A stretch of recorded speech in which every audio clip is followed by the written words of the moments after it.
June 6, 1944, dawn peeled back fog from the channel like a curtain, and the beach was a gray smear of churned sand, wreckage, and figures moving like dark knots against pale light.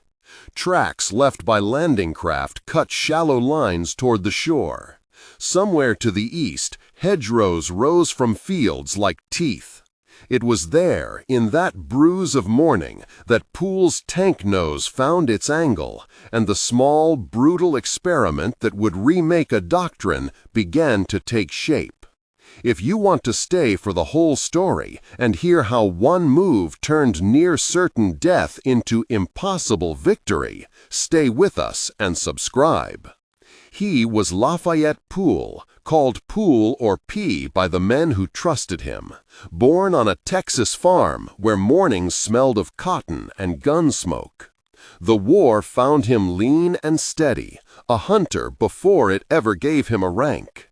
That instinct, the quiet, patient focus of tracking a deer through brush, the reflex to aim where the target would be rather than where it was, became the heart of what he did inside a Sherman tank the men named In the Mood.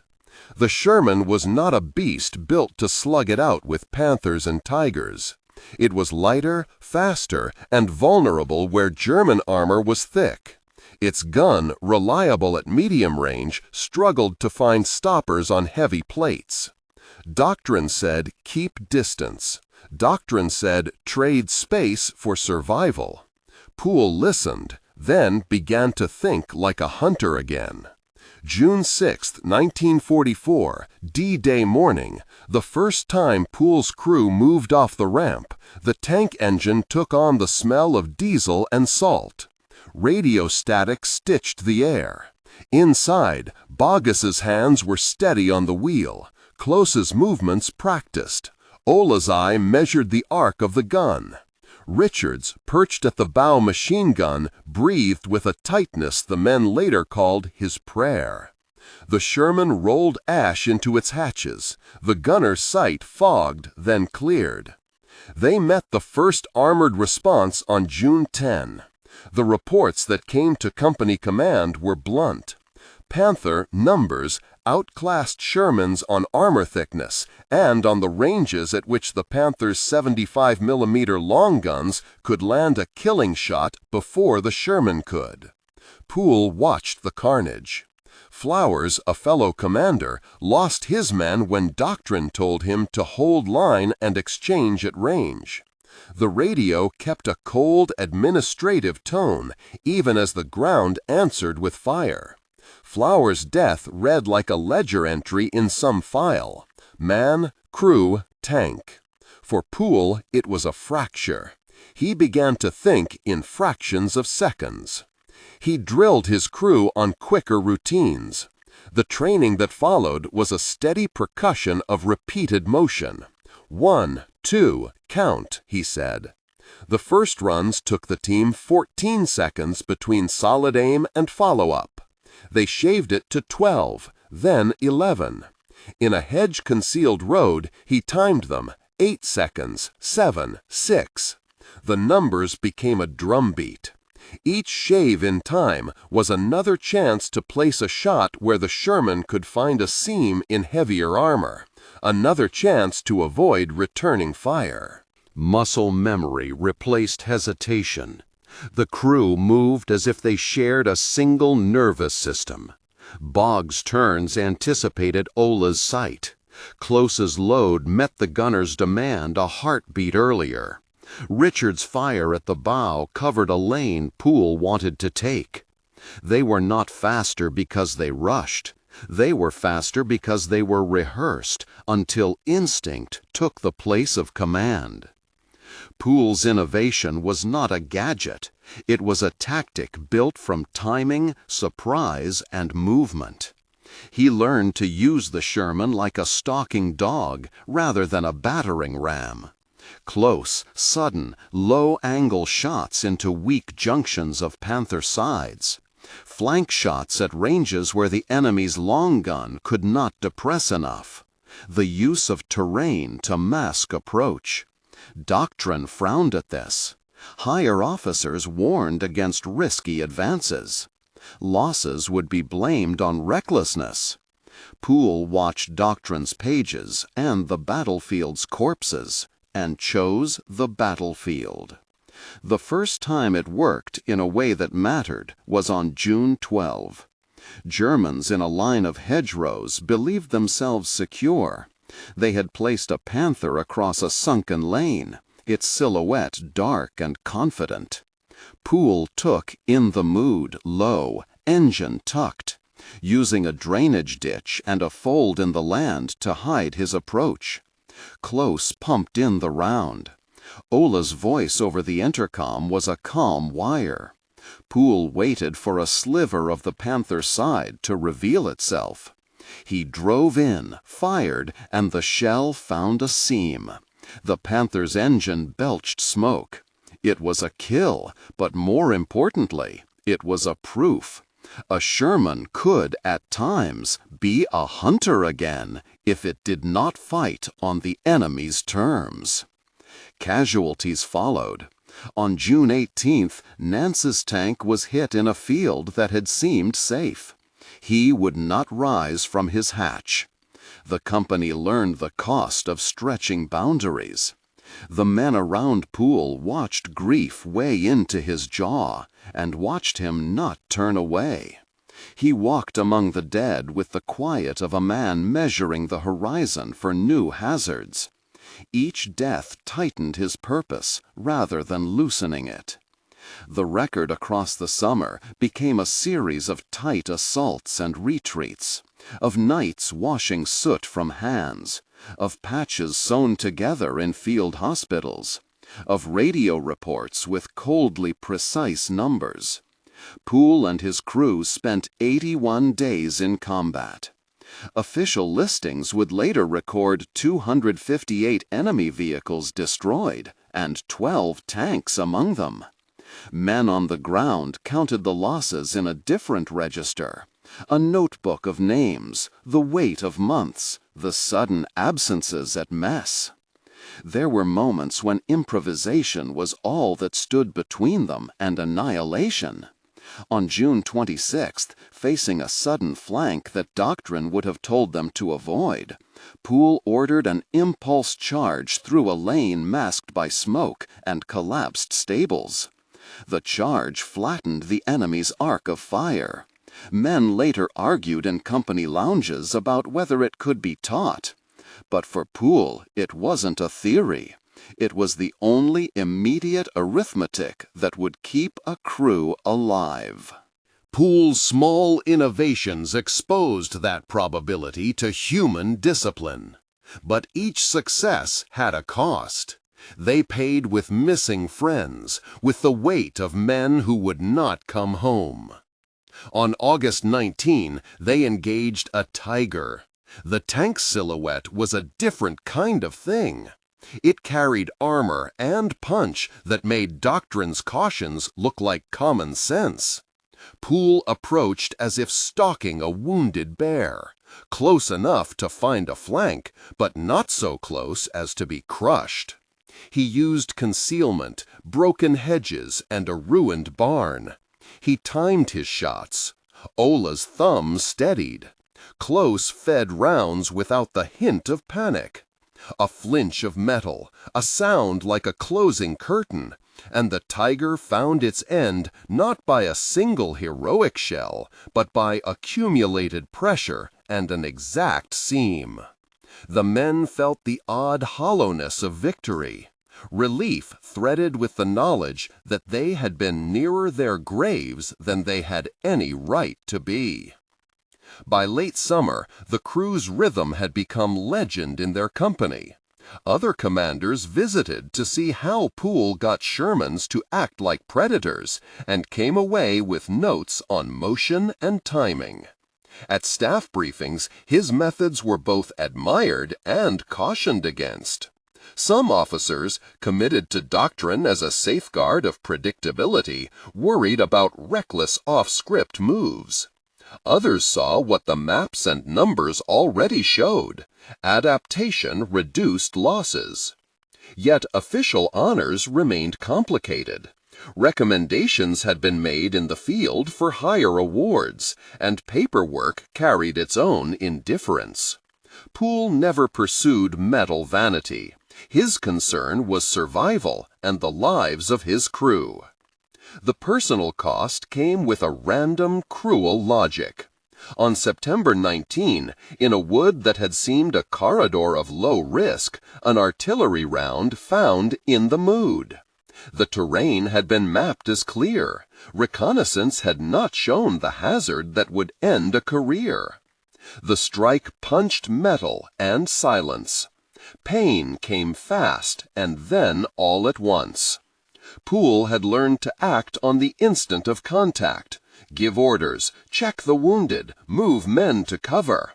But this time the world narrowed to a single private fact, a sound and a wrongness in his leg. He remembered the smell of smoke and the metallic tang on his tongue. He remembered Close's voice, clipped and precise, calling for bandages. He remembered the radio's static and Boggs holding his wheel as if not moving would make the world stop.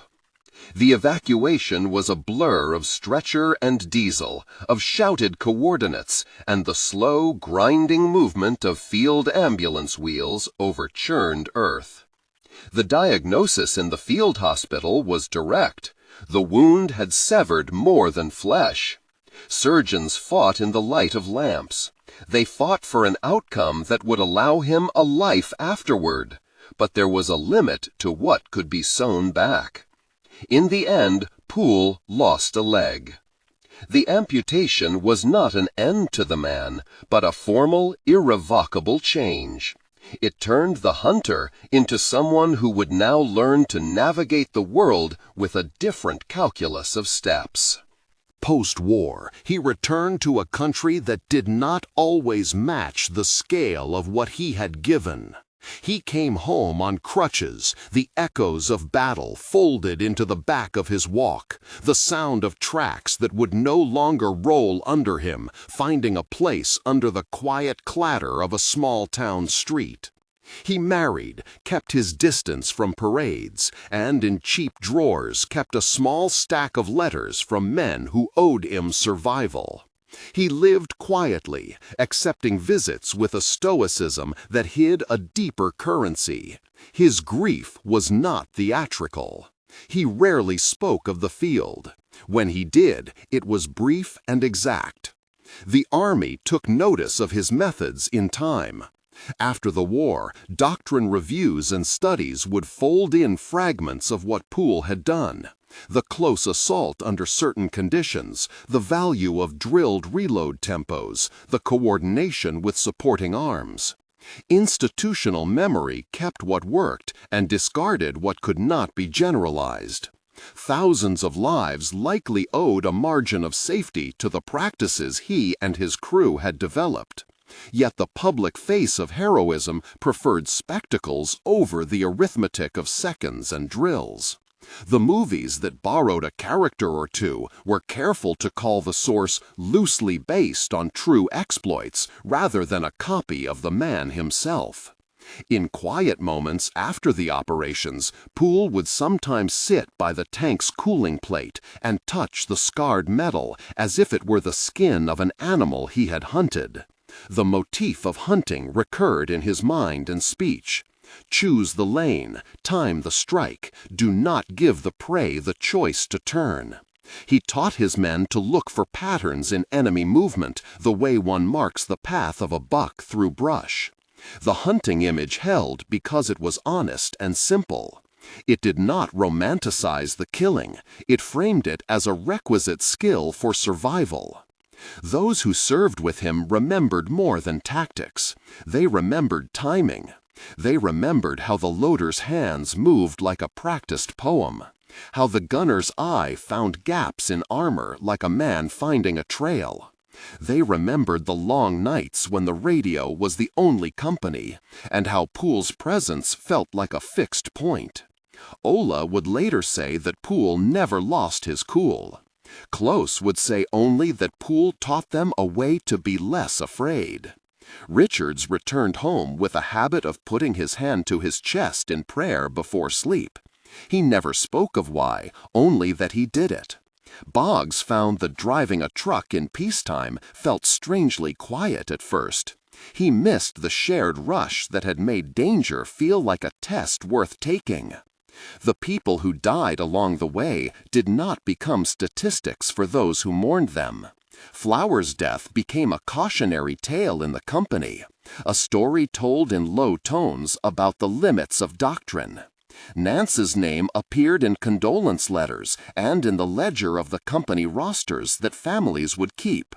The company burial lists read like a map of the summer: dates, names, ranks. There was a silence that followed Pool through his life.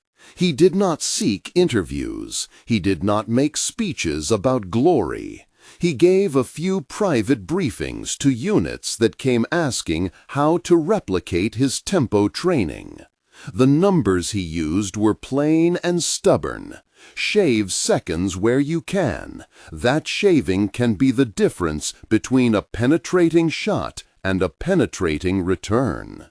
In briefings, he would demonstrate the cadence to officers: 14s, 12s, 11s, 8s, 7s, 6s, and the room would quiet. The metric was more than numerals. It was a rhythm of survival. By the time official histories catalogued the summer's fighting, Pool's record sat like a line in an appendix, impressive to those who read close. The number 258 drew eyes. The 12 tanks noted the uncommon penetration of his method into heavy armor contexts. Yet the man himself remained more known to those who had ridden in the tank than to the public. In newspapers, the shorthand of heroism did not always encompass the slow, mechanical genius of timing and coordination. The aftermath was not merely a ledger of fights. There were long evenings when the war caught up in other ways: nightmares, long silences, the tense attempt at normality. Veterans who had been in the mood would not often gather and trade stories. They met sometimes in small kitchen tables and spoke in the low currency of shared understanding. They did not dwell on the specifics of killing. They spoke about what kept them alive: trust, routine, the unspoken order of a crew that had learned to be less than a sum of its parts. Pool's legacy threaded into broader lessons. Commanders began to understand that doctrine without flexibility could be deadly, and that a vehicle's perceived shortcomings might be overcome by a disciplined human tempo. Training manuals later adopted sections about movement discipline and about the value of close-quarter techniques under specified conditions. It was not an absolute shift, but an opening, a recognition that doctrine should be informed by the improvisations of those who fought. There was, too, a quiet moral weight to the story. Men whose lives had been saved by daring moves also carried the costs of having made those choices. Pool had never taken pleasure in the numbers. He weighed each victory against the human faces it demanded. The hunting metaphor that colored his approach did not absolve him of the grief it cost.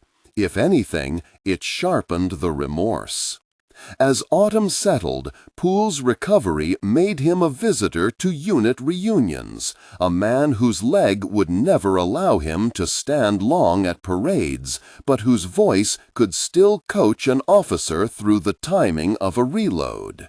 He kept a small photograph of his crew in his wallet and would sometimes, when asked, point out the faces and the names. He rarely started with himself in any account. It was always the crew first, the machine second, the idea last. The story of Pool and In the Mood was not a simple tale of invention leading to applause. It was messy and costly, threaded through with moments of terrible luck and bittersweet triumph.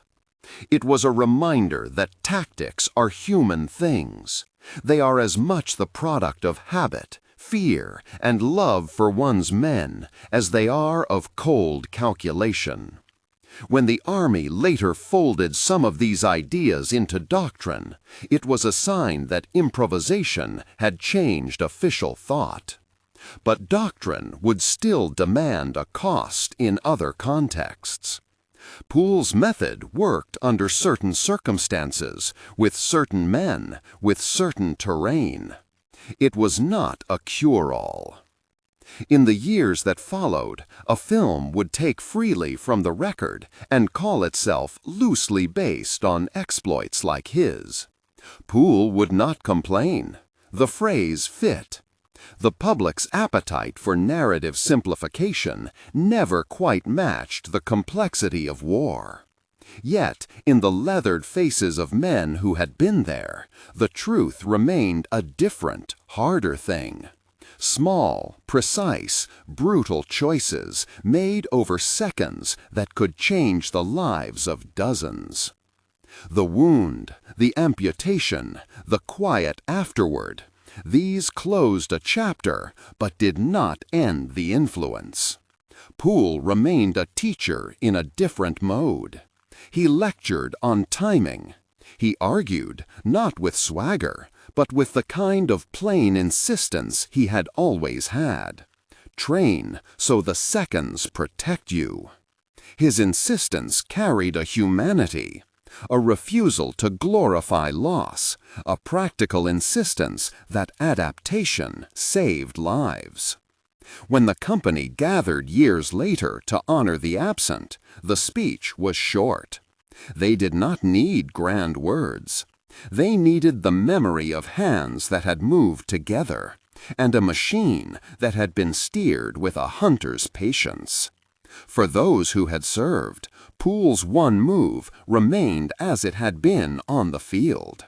A small, decisive tilt of the balance that turned a calculation of death into a margin of survival. And in a world that preferred heroes in gilded frames, Pool's heroism was harder. It was a technical, moral, and intimate thing, measured in seconds and in the quiet duty of men who would not let one another fall.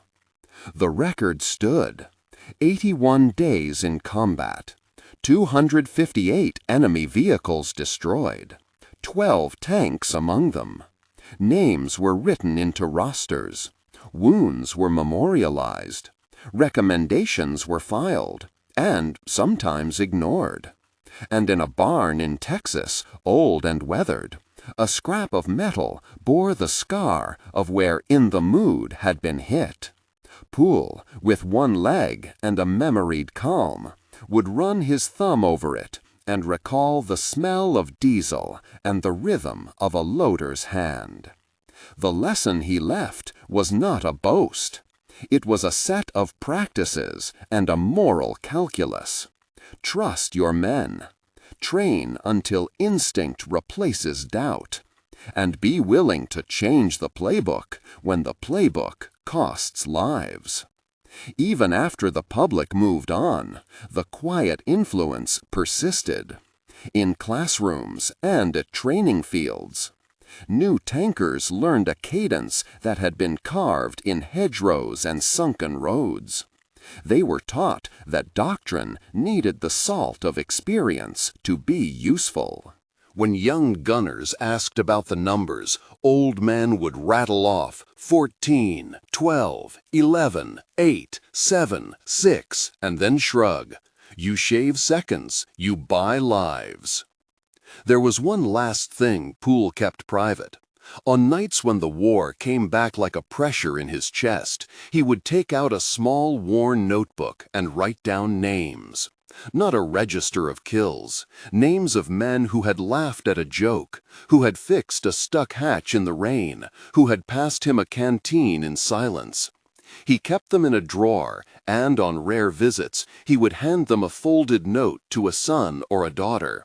"Tell them," he would say quietly, "that we did what we had to do." The story did not end cleanly. The war never leaves clean ends. It leaves people walking with altered steps, with nights of silence, with an uneasy pride that cannot be entirely unclipped from sorrow. Pool's was a tempered legacy, one of adaptation that saved men, of costs that never left them, and of a single move that, against doctrine and odds, made impossible victories sometimes possible. The memory of that move lived in the cadence of loaders' hands and the quiet nod among crews when they talked of how to live another day. They thought the war was settled with maps and orders. Pool knew better. It had been settled sometimes with seconds and the courage to use them. The machine that had been a handicap became a partner. The men who had trusted him kept living, telling the story in low voices. And the lessons, buried in procedure books and in the scars of halting legs, found their way into a future where adaptation had to be as much a part of doctrine as obedience. Pool's visits to the training field became ritual. They began as a favor to an old commander and became, over seasons, an appointment crews fit around. He arrived in a pickup that complained along country roads, the same slow gait that had seeped into his step. He wore a jacket whose elbows were rubbed thin, and a cap he tipped when he walked into the classroom. Men and women younger than his oldest sons sat across from him with notebooks and skepticism balanced by curiosity. He did not ask for deference. He accepted attention the way a man accepts a raised hand, with the quiet gravity of someone who had earned the right to be heard. "Timing," he would say, and the word had the weight of hard metal. He began with a diagram on a flip chart, or, if the instructor insisted on a projector, with a crude drawing in grease pencil on a scrap of cardboard. The picture was always the same: a road, a hedge, a broken lane, and an enemy line of sight, and the tiny bald notation of a second or two shaved from an action. "You shave seconds," he'd say, "you buy lives." The trainees wanted stories. They wanted the cinematic thing they'd seen in clips, the roar, the flash, the one man moving alone. Pool obliged only insofar as detail nourished practice. He spoke in sequences, what the commander knew, what the gunner saw, what the loader felt in his shoulder as the breech slammed home. He described the minute things, how an oiled hatch slid easier when rainfall had washed grit away, how the loader's forearms grew calmed by repetitive motion, how to read the rhythm of a track that had begun to throw a shoe. That rhythm, Pool said, told you the likelihood of stoppage. He taught men to listen for thresholds. "Never let doctrine be your shroud," he'd tell them. "Doctrine is a map. Sometimes there's a bridge out. You don't argue with that bridge." There were demonstrations. He would sit in a mock gunner's seat while a young instructor simulated the role of commander and call for actions. Pool's mouth scarcely moved as he counted the seconds between command and response. He spoke less and watched more, making small corrections. Shift weight, speak the command this way, room for the loader. When a candidate froze under the urgency of a simulated ambush, Pool's correction was a one-word nudge: breathe.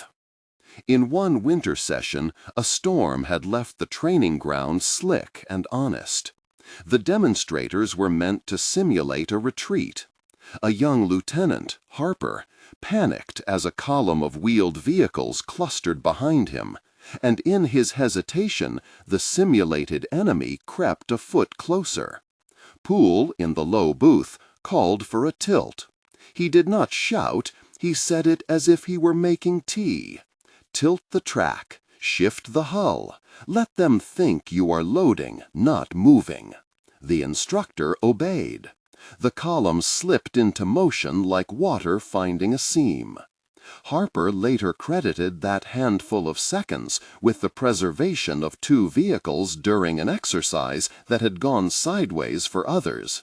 He wrote a letter to the command afterward, brief and earnest, and the letter found its way to Pool's mailbox. Pool folded it twice and slid it into the drawer with the notebook. There were times when the past pressed in like weather. On nights after a taxing day at the school, Pool would thumb the leather-bound notebook from the drawer and pull the pages to light. The ink was uneven. Some names were long lists, some were single, solitary entries with the smallest of notes. Canned beans, laughed at the joke. The records of ordinary kindnesses in a world where ordinary kindnesses mattered most. Once, in front of a squad of new loaders, Pool read aloud a name without comment. The men looked up, a question in their faces, and Pool closed the book as if the sound of the page might cause the past to shuffle loose. He never read the whole list. He would not permit memory to become spectacle. The notebook served another purpose. When a man died, years later, of illness, of accident, of long habits that took their toll, Pool sometimes took a folded sheet from the drawer and wrote a small paragraph for the family. He included only what he had witnessed: a laugh under rain, fingers that found the jammed shell, a hand that steadied another in darkness. He addressed these notes to sons and daughters with a plain hope that memory might be a salve. Families wrote back with a gratitude made of surprise, or with silence that stretched. Pool kept each reply. Outside of the training field, the world kept telling Pool's story the way it liked to be told. The loosely based film did well among people who knew the shape of myth and preferred clean arcs. Journalists found Pool's face a good cutaway, the one-legged veteran who had done the improbable. He accepted cameras with the reserve of a man who had learned to keep the weight of the world in his pocket.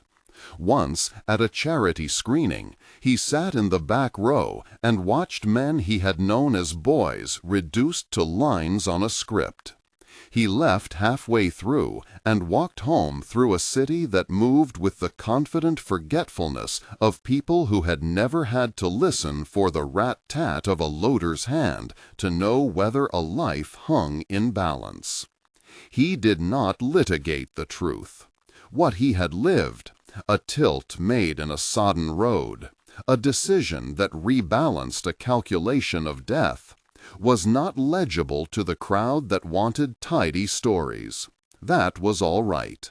He carried the truth in other ways, in the quiet of workshops where men sharpened their instincts, in the small practical changes to doctrine that slowly migrated from commanders' hands to the fingers of soldiers. Procedure books picked up a phrase or a clause that originated with him. A training film adopted a brief vignette of a tank turning its hull on the hinge of a half-second. Pool's name appeared in notes, sometimes in footnotes, sometimes not at all. He did not mind. Ideas that save lives did not to be heralded. They needed to be used. An early spring brought a younger man to the barn who would come to matter more to Pool than the rest of the public. Ellis was not a soldier by birth.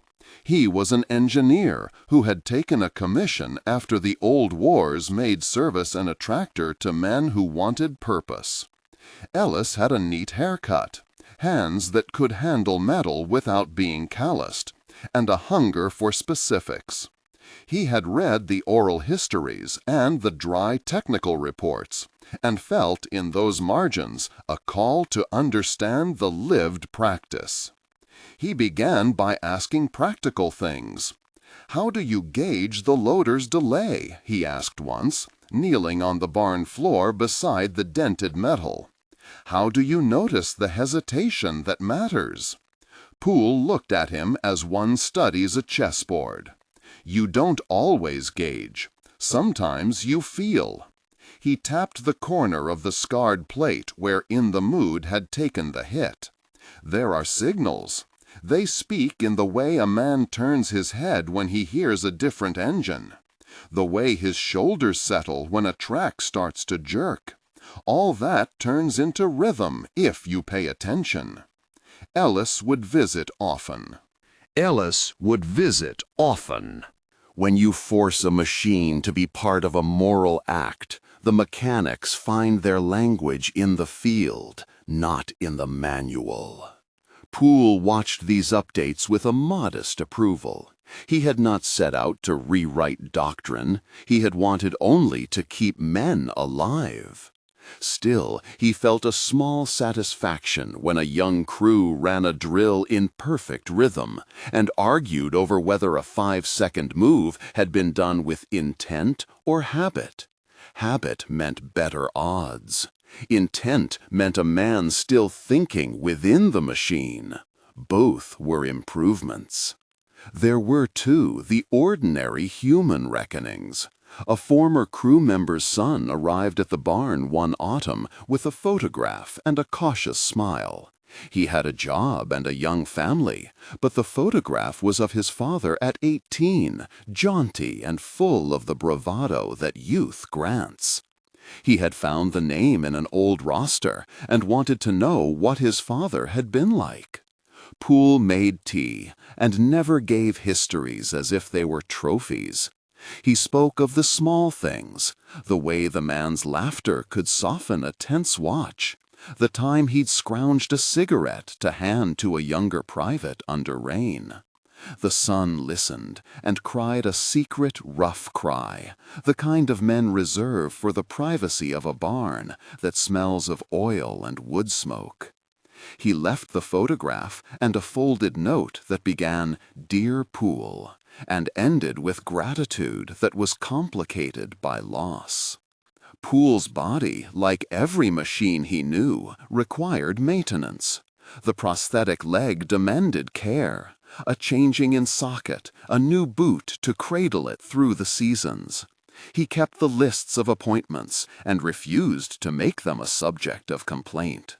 A doctor would say kindly, too crisp with concern, "You must rest." Poole would smile at that exact tone and say, "Rest isn't what men used to buy in the field." He had no patience for a platitude that pretended the body did not bear consequence. In the end, what stayed with Poole was not the notoriety, nor the small doctrinal shifts. It was the private labor of arranging the names in his notebook, and on certain afternoons, walking to the edge of the barn where the light caught the scar in the metal, and listening. Sometimes men would wander in, students, ex-soldiers, curious types, and stand with him in silence. Silence had a language, too. It was the sound of men not obliged to comment on each other's survival, because survival itself was the conversation.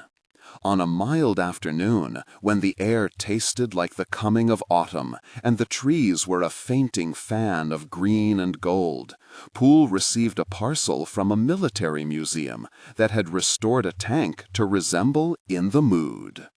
The museum's curator was thorough and earnest. The letter that accompanied the parcel was full of institutional kindness, an offer for Poole to come, to sit in the cab of a machine that had been made whole again, and to speak to a gathering of veterans and students. Poole accepted the invitation with the same equanimity he applied to decisions.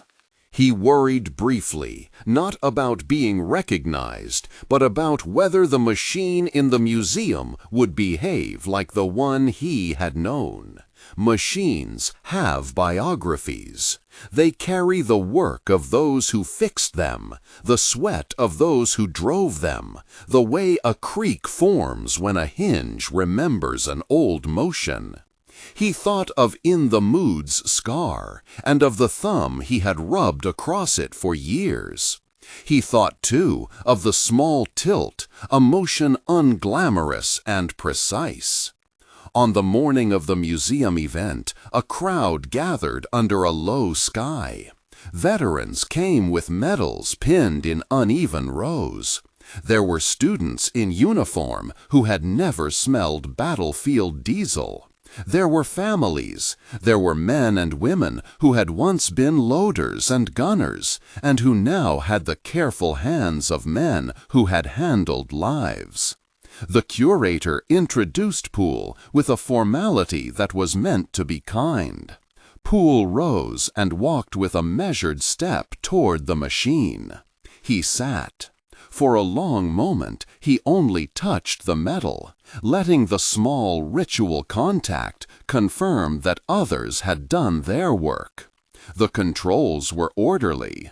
The view through the periscope was an honest cut across the courtyard, blank of the menace of war. Pool's voice, when it came, was a simple instrument tuned to modesty and duty. "I never liked stories about lone men," he said. "They make us into bottles with a single label. Real work is the hand behind the hand." He spoke then not as a fanatic for tactics, but as a teacher of practice. He told them about timing, about how small motions were often less an act of daring than an insistence on learning the rhythm of a crew. He spoke about responsibility, how a commander owed his men the courage to change the plan when the plan cost them more than it saved. The audience listened as if they had been in a classroom, and a man had arrived who could answer a question that several of them had never known how to ask. Afterward, a line formed at the side of the restored tank. People wanted to press a palm to metal, to recall and to recognize. Pool handed a photograph to a young woman who had been given it by her grandfather. He accepted a small typed note from a man who had once been a loader and who thanked him for a brief intervention that had kept him alive.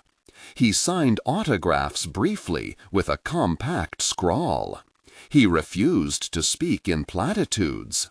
If someone wanted a tale to carry home and tell over dinner as if the world had been rearranged by a single motion, he offered them a different version. We did what we had to do. It lacked the sparkle the crowd often preferred, but it felt like permission to be ordinary and consistent. That night, back in the barn, Pool opened the drawer and added a new page to the notebook. The handwriting was a little slower than it had been in the first pages, but the entries carried the same care. He wrote the names of those who had come by, old loaders, a son's photograph, a curator, and besides some, he wrote the briefest notes. It was a list of attendance, of witness, of the small debts that the living owed to one another. Weeks folded into months. Pool's motions grew a touch more deliberate. He found himself liking mornings more for the way they offered the possibility of mild work and talk. Ellis visited less often, pressures of family and promotion, but when he did, he brought plans. He wanted to institute a program that put the practical drills into a curriculum, to make the shaving of seconds something systematic rather than anecdotal. Pool read the blueprints and made small amendments. His advice was a long habit of practice, fewer words, more rehearsal. There came a day, years after the campaign's close, when a young tanker from a unit Pool had never known presented him with a medal. The presentation was awkward and sincere. "For your influence on doctrine," the young officer said, and then, as if the phrase felt too large, added, "and for saving my crew." Pool accepted the medal with the minimal politeness he owed such rituals.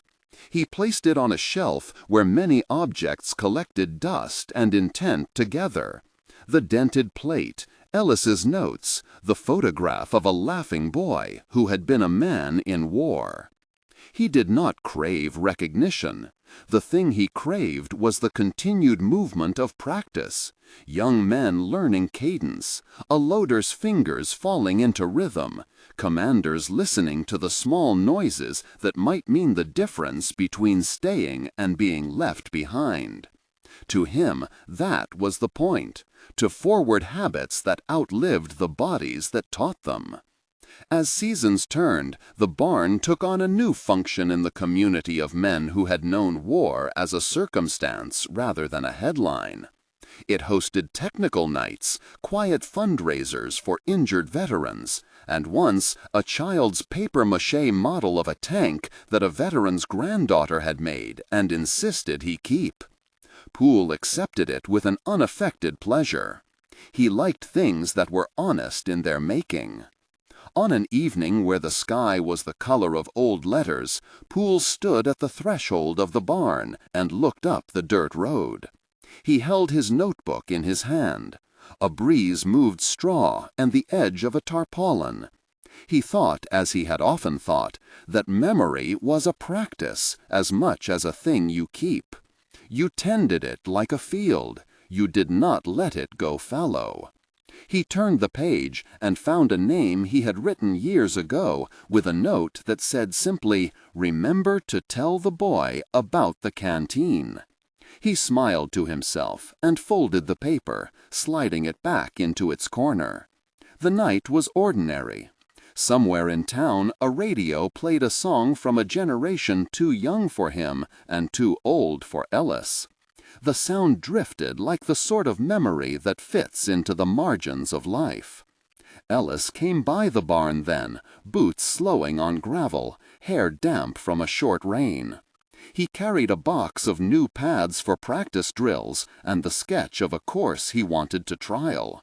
His face had lines now, not of suffering, but of occupation. He sat on the bench beside Pool without ceremony and opened the box. "You still write them?" Ellis asked, nodding toward the notebook. Pool thumbed the page and tapped the margin. "I do," he said. "Names I think I might forget." They sat a while, making no declarations. The barn held the smell of oil and wood, and the small, metallic, bright odor of old leather warmed by the sun. Pool looked at Ellis and thought of how the work had become ownership-free. It no longer depended on a single man remembering. Practice had passed into other hands. "Will you come by the field again?" Ellis asked, not pleading, but in the tone of someone who needed counsel. Pool considered. He had taught enough to know when practice took and when it needed the quiet of a fresh eye. "I will come," he said, "but not to teach so much as to make sure you keep listening. That's the thing. People forget listening when they have maps." They prepared for the new drill together. Ellis described intervals and sensors. Pool described the feel of a loader's hand adjusting to a jam. They argued gently about the usefulness of certain repetitions. The argument was the sort of thing that promised continuity, transferring an embodied skill from a man to a system, and from wood and leather to the exactitudes of training. Night closed in with the soft sound of a country road being itself. The barn door was half open, catching last light. Pool closed the notebook and slid it back into the drawer. He paused, his hand on the handle, and for a moment looked at the scarred plate of metal propped against the wall. He ran his thumb over the nick where a shell had struck. The motion was a private benediction. "Tell them what I told you," Poole said, not to Ellis, but to the room, to the men who might come and take his place. "Tell them that seconds are thin things, and that they weigh more than metals." Ellis folded the drill sketches and put them back in the box. He stood. "I will. We will." They sat in a quiet afterward, two men who had measured life by the same unit and who had, in different ways, become keepers of its practice. Outside, a nightjar called, and the world continued. Inside, the barn smelled of warm metal and oil, and the small, steady breath of a man who had learned to live with what he had done. Poole switched the light off, and the two men walked up the gravel path together, not in a way that suggested a formal passing, but in the ordinary manner of people who keep each other's company as long as breathing allows. The notebook remained in its drawer, a private ledger of names and small acts. The beat of loaders' hands and the tilt that had once saved lives continued as lessons in the field, in the manuals, and in the hands of men who would yet be tested. The world outside these rituals would continue to prefer myths and tidy narratives. That was its way. But inside barns and classrooms and the thin spaces between orders and motion, the work of survival would go on, measured in seconds, in practiced habit, and in the quiet duty of those who tended each other's lives.